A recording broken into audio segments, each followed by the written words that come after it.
Hello साथीहरू, के छ सन्चै हुनुहुन्छ? म चाहिँ यहाँ काठमाडौँदेखि गाउँ जान लागिरहेको छु। गाडीमा छु होइन, जाँदैछु। म चाहिँ काठमाडौँदेखि नै गएको हो। खासमा चाहिँ मैले बाटोमा चाहिँ उता काठमाडौँदेखि चाहिँ भिडियो बनाउनु पाइनँ, उता बनाउनु पनि भ्याइएन। आधी बाटो आएपछि चाहिँ रात पऱ्यो कि, जब त्यति बेला भइसकेपछि चाहिँ आफूलाई भिडियो बनाउनु जस्तो मन भयो।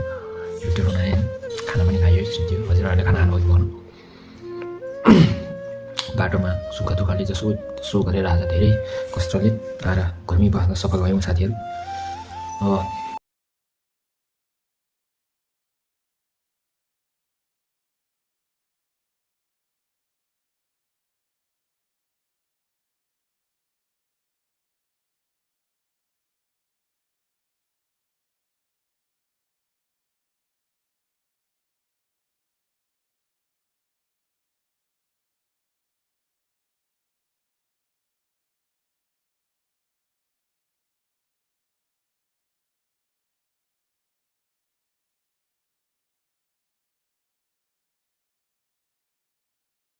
साथीहरू यस्तै हो, भिडियोहरू हेर्दै गर्नुभयो त।